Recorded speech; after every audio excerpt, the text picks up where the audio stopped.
আসসালামু আলাইকুম। যারা এসএসসি ২৭ এবং ২৮ আছো তোমরা অনেকেই এখন আমাদের কাছে একটা কমপ্লেইন জানাচ্ছ। সেটা হচ্ছে ভাইয়া ফিজিক্স প্র্যাকটিস করি। কিন্তু তাও পরীক্ষার হলে ফিজিক্সের নাম্বার আসে না। সো আজকে আমরা ক্র্যাক করব যে এত পড়ার পরও, এত প্র্যাকটিসের পরও কি জিনিসটা না করার কারণে আসলেই তোমার ফিজিক্সে নাম্বার আসতেছে না। ১ম দেখো পয়েন্টটা আমি লিখছি ক এবং খ যে মার্কসের কোয়েশ্চেনগুলো আছে এখানে ফোকাস না করা। তোমাদের এখন যদি আমি ৩ থেকে ৪ জনকে এখানে সামনে দাঁড় করাই ২ থেকে ৩ জন দেখবা সিকিউতে এটলিস্ট ৪০ বা ৫০ এর মধ্যে ৮০ থেকে ৭০% মার্কস পাইছে। দেখবা। কিন্তু কথা হচ্ছে যে বাকি যে নাম্বার পায় নাই, এই যে ৩০ বা 20% নাম্বার পায় নাই, না পারার কারণ হচ্ছে তারা ক আর খ অ্যান্সার করে নাই। তোমরা নরমাল একটা জিনিস ভাবো যে ভাইয়া ক খ এর জন্য আমাকে ক খ এর জন্য মুখস্থ করতে হয়। এটা পার্শিয়াল সত্য আবার সত্যও না। তোমাকে কয়ের জন্য মুখস্থ করতে হবে। কাকে বলে জিনিসটা তোমাকে মুখস্থ করতে হবে, কিন্তু খ আসলে তোমার মুখস্থ করে পার পাওয়ার মতো অবস্থা নাই। আমি বারবার বলি যে তুমি যখন খ অ্যান্সার করতেছো, তুমি একটা গল্প দেখো, তুমি একটা মুভি দেখো, একটা মুভির প্রত্যেকটা পয়েন্ট কি তুমি মাথায় রাখো? না। একটা মুভির কোর যে কনসেপ্ট, কোর যে হচ্ছে টুইস্ট, থ্রিলিং পয়েন্ট, ওগুলো তোমার মাথায় থাকে। সো খটাও ওয়ান কাইন্ড অফ এরকম। খয়ের যে মোরাল স্টোরিগুলো, যে মোরাল বা বেসিক লাইন, এই বেসিক জিনিসটা তোমরা নাও, বুঝো, মাথায় রাখো, দেন তুমি তোমার মতো নিজের মতো করে সেটা ইমপ্লিমেন্ট করো। এই জায়গাটা তোমরা অনেকেই কি করো? ফাম্বেল করো। কেন ফাম্বেল করো? আমি দেখলাম যে তোমাদের অনেকের বই পড়ার প্রতি অ্যাকচুয়ালি কোনো হ্যাবিট নাই।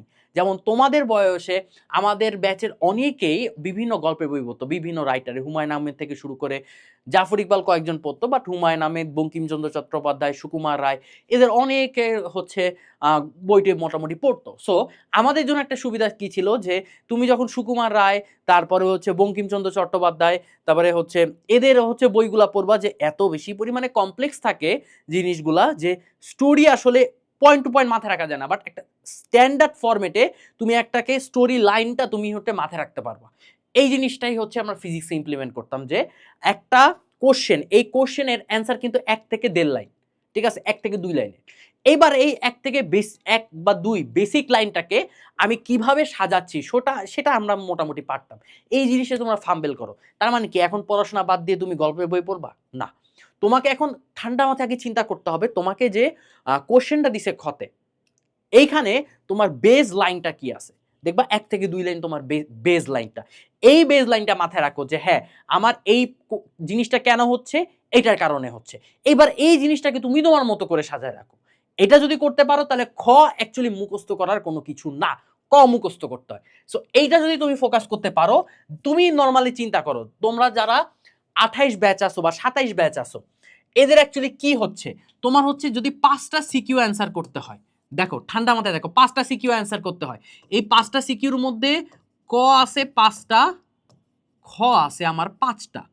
তাহলে এখান থেকে ৫ মার্ক, আর এখানে ২ গেলে হচ্ছে ৫ দুগুণা ১০, তার মানে ১৫ মার্ক। একদম হাতে ধরা ১৫ মার্ক তোমার এখানে ক আর খ মিলায় আছে। সো তুমি চিন্তা করো, তুমি যদি সিকিউতে, নরমালি তুমি এমসিকিউতে যদি ২০ও পাও, তুমি সিকিউতে ৪০+ যদি পাইতে পারো, মোটামুটি তোমার 90-র কাছাকাছি বা 90-র বেশি মার্কস থাকে, বুঝো। এখন তুমি নরমালি চিন্তা করো যে তোমার এই ৫০-এর মধ্যে তুমি এখন কি করলা? সুন্দর মতো এই ৪০-এর মধ্যে তুমি যদি ১৫ তুমি অ্যান্সার করেই ফেলো, দেখো ১৫ যদি অ্যান্সার করে ফেলো, তার মানে বাকি গ আর ঘ দিয়ে এই ৪০+ পাওয়াটাকে খুব ইজি না? খুবই কিন্তু ইজি। তার মানে এই জিনিসটাই তোমরা ক্যালকুলেট করতে পারো না। ক্যালকুলেট করে দেখো না ভাই। তুমি ৫টা ক, ৫টা খ, ১৫ মার্ক তোমার ছাক্কা, একদম ছাকা মার্ক। নাম্বার কাটার কোনো অপশনই নাই। তুমি যদি সিকিউতে ৪০ এর বেশি মার্কস পাইতে যাও, ১৫ মার্ক যদি আগে থেকে তুমি এনশিওর করো, গ আর ঘ দিয়ে তুমি কি এই ৪০ এ প্লাস তুমি অ্যান্সার করতে পারবা না? আরো বেশি পারবা, ইজিলি পারবা। তার মানে তোমার যদি ইনিশিয়াল টার্গেট থাকে ভাইয়া আমি A+ পেতে চাই ফিজিক্সে, তাহলে এর থেকে আমার মনে হয় যে শর্টেস্ট কোনো ওয়ে নাই। তোমরা A+ পেতে চাইলে তোমরা গ আর ঘ ধুমায় প্র্যাকটিস করো। কিন্তু আমি বলবো A+ যদি খুব সহজে পেতে চাও, এই ক আর খটা ভালো মতো দেখো। ক খ যদি ভালো মতো দেখো, তোমার A+ পাওয়াটা খুবই খুবই খুবই ইজি হয়ে যায়। ঠিক আছে, তারপরে বার্ন আউট হয়ে পড়া ফিজিক্সে কিভাবে বার্ন আউট হয়, তোমরা এত বেশি পরিমাণে একটা স্পেসিফিক চ্যাপ্টারে তোমরা 10 জায়গায় ক্লাস করো। আমি এই কথা আমি আগেও বলছি যে ভাইয়া 10 জায়গায় ক্লাস করেন, 10টা লাইভ করেন, সেম বেসিক বারবার নিচ্ছেন, এইটার কারণে ওই স্পেসিফিক টপিকের উপর আপনি পুরো ফেড আপ হয়ে যান। আপনার ব্রেন আসলে একই জিনিস বারবার নিতে গিয়ে বোর হয়ে যায়, নিতে পারে না, বার্ন আউট হয়ে যায়। সো এই বার্ন আউট হয়ে যাওয়ার কারণে ফিজিক্সের প্রতি একটা অনীহা তৈরি হয়। আমার কথা হচ্ছে, আপনি স্পেসিফিক যে প্ল্যাটফর্মে ক্লাস করেন না কেন, আপনি সুন্দর মতো যেহেতু করছেন, আপনাকে অ্যাটলিস্ট বেসিক ভালো মতোই দেওয়া হয়েছে। অনলাইনে ভণ্ডামি করার অপশন খুবই কম। সো যে প্ল্যাটফর্মে ক্লাস করেন না কেন, ভালো মতো আপনাকে বেসিক দেওয়া হয়েছে। আপনার টার্গেট হচ্ছে ওই বেসিকটাকে হোল্ড করে ম্যাথ সলভিং এর দিকে হাত দেওয়া। তার মানে এই যে বার্ন আউট হয়ে পড়া, এটা তখন আপনি হবেন না। বুঝা গেছে? ওকে, তারপরে এইবার যদি এই যে মনে করেন 26 ব্যাচ, এসএসসি 26, এই 26 ব্যাচের আমি আবার এখানে 5 জনকে দাঁড় করাবো। 5 জনকে দাঁড় করাবো, যদি বলি যে ভাইয়া এমসিকিউ 25টার মধ্যে অ্যাটলিস্ট 21 থেকে 22টা দাগাইতে পারবা কে কে, একদম অথেন্টিক অ্যান্সার দিতে পারবা, খুব কম মানুষে হাত তুলবে, এবং অলমোস্ট এই 5 জনের মধ্যেই অ্যাটলিস্ট 3 জন হইলে বলবে যে ভাইয়া এই এমসিকিউ জিনিসটা আসলেই মারাত্মক বাজে। কেন বাজে জানো? এমসিকিউ জিনিসটা আসলে প্র্যাকটিস না করা। আমরা ভাবি যে এক্সামের আগের রাতে আমরা এমসিকিউ দেখবো, কতগুলা এমসিকিউ থেকে 25 মিনিটে 25টা এমসিকিউ দেখাবো, কিন্তু অ্যাকচুয়ালি এটা ভিজিবল না। এইটা কেন ভিজিবল না?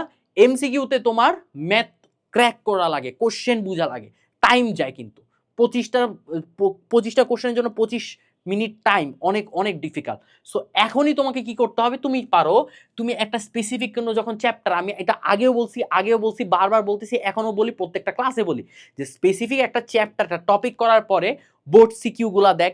বোর্ড সিকিউগুলা শেষ হলে ওই স্পেসিফিক টপিকের বোর্ডে কি এমসিকিউ আসছে অ্যাটলিস্ট ওগুলা দেখো। তাহলে হবে কি, যে তোমার যে বোর্ডে কি টাইপ এমসিকিউ আসতেছে এটা তোমার একটা ধারণা হবে। তুমি যখন একটা ফ্লুয়েন্টলি প্র্যাকটিসে যাবা, টাইম ধরে প্র্যাকটিস করবা, তখন তোমার জন্য এটা ইজি হবে। সো তোমাকে এখন কি করতে হবে, এমসিকিউ প্র্যাকটিস করতে হবে বেশি করে। এইটা হচ্ছে, এই জিনিসটা আসলে একটু কন্ট্রোভার্সিয়াল। বেসিক্যালি দেখা যায় যে বেসিকের পিছে তোমরা সারাদিন দৌড়াও, এক গ্রুপ আছে সারাদিন বেসিকের পিছে দৌড়ায়। এ বেসিক করার পরে কোনো ম্যাথ সিকিউ প্র্যাকটিস করে না, এমসিকিউ প্র্যাকটিস করে না,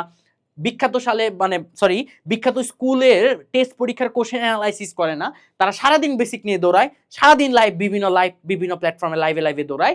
আবার আরেক দল দেখা যায় তারা একদমই বেসিক করে না। মানে একদল এত পরিমাণ সিরিয়াস, ওদের মাথা অ্যাকচুয়ালি এই যে বার্ন আউট হয়ে যাচ্ছে। আরেক দল এত বেশি রিল্যাক্স, ওরা আসলে বেসিকে ফোকাস করে না। তারা ভাবে আগের দিন রাতে ওয়ান শট করে তোমার মনে একদম ফাটাই দিব। এই দুই শ্রেণী হচ্ছে অ্যাকচুয়ালি ধরা খায়। কারণ তুমি নর্মালি চিন্তা করো, তুমি বেসিকের পিছে সারাদিন দৌড়াচ্ছ, ভালো, এটা একটা গুড, তোমার ফাউন্ডেশন স্ট্রং হচ্ছে, কিন্তু তোমাকে তো আর সিকিউতে, তোমাকে হচ্ছে পরীক্ষার হলে কিন্তু মুখস্থ কোশ্চেন দিচ্ছে না, তোমাকে যাচাই করতেছে কি দিয়ে, তোমার বেসিক যে স্ট্রং এটা যাচাই করতেছে ম্যাথ দিয়ে। তার মানে ম্যাথ বা প্রবলেম সলভিং তোমাকে অ্যাকচুয়ালি করতে হবে। তুমি ভাবতেছো আগের দিন রাতে একটা ওয়ান শট করে ধুমায়া হচ্ছেই করব, ঠিক আছে, ওয়ান শট। এখন স্কুলের টিচাররা হচ্ছে ধরো বিভিন্ন প্রিভিয়াস ইয়ারের বোর্ডগুলো ফোকাস রেখে কোশ্চেন করতেছে, তারপরে এটা যদি করে তাহলে ওয়ান শটে কমন পড়বে, এটা স্বাভাবিক। যেই ওয়ান শট দেখ না কেন, প্রিভিয়াস ইয়ারের 7 থেকে 8 বছরের কোশ্চেন অ্যানালাইসিস করেই ওয়ান শট দিচ্ছে, তাহলে এইটা তোমার ওয়ান শট কমন পড়বে বাই এনি চান্স। তোমার ক্লাসের টিচার যদি ভাবে যে তোমার বেসিক কতটুকু ক্লিয়ার আছে, এটা একটু টোকা দিয়ে আমি একটু দেখি তো, কোশ্চেন যদি বানায়, তাহলে তোমার এই ওয়ান শটের আসলে কোনো ফায়দা নাই, অ্যাকচুয়ালি ফায়দা নাই। তখন তোমার লাগবে বেসিক ফাউন্ডেশন। এই বেসিক আর ফাউন্ডেশনের উপর ডিপেন্ড করে তখন তোমাকে ম্যাথ সলভ করতে হবে। তার মানে তখন আর ওয়ান শট আর খাচ্ছে না, কারণ সে তো আর বোর্ডের যে প্রিভিয়াস অ্যানালাইসিস এই ওয়াইজ তো কোশ্চেন দেয় নাই। তার মানে তোমাকে কি করতে হবে, তোমাকে যেমন বেসিক নিয়েও যেমন দৌড়াইতে হবে, ঠিক তেমনি তোমার পরীক্ষার হলে যেহেতু ম্যাথ প্রবলেম দিচ্ছে, এই ম্যাথ প্রবলেমের পিছেও তোমাকে অনেক বেশি পরিমাণে এফোর্ট দিতে হবে। সো যাদের মাথায় আসতেছে ভাইয়া কেন ফিজিক্স এত নাম্বার আসতেছে না, এর মধ্যে যে কোনো একটা বা দুইটা কারণেই তুমি আসলে ফিজিক্সে বেশি নাম্বার পাচ্ছ না। এই 4টা পয়েন্ট টেবিলের সামনে লাগা রাখবা, যখনই ফিজিক্স পড়বা তার আগে এই 4টা পয়েন্ট তুমি একটুখানি চোখ বুলাবা, যাতে এই 4টা পয়েন্টের একটাও তুমি যাতে মেনটেন করতেছে এমন যাতে না হয়, একটাও মেনটেন করা যাবে না। ঠিক আছে, এটা সবসময় কি করতে হবে, উল্টা কাজ করতে হবে। যদি উল্টা কাজ করতে পারো তাহলে দেখবা যে তোমার এই ফিজিক্সে ভালো ভালো মার্কস আসবে।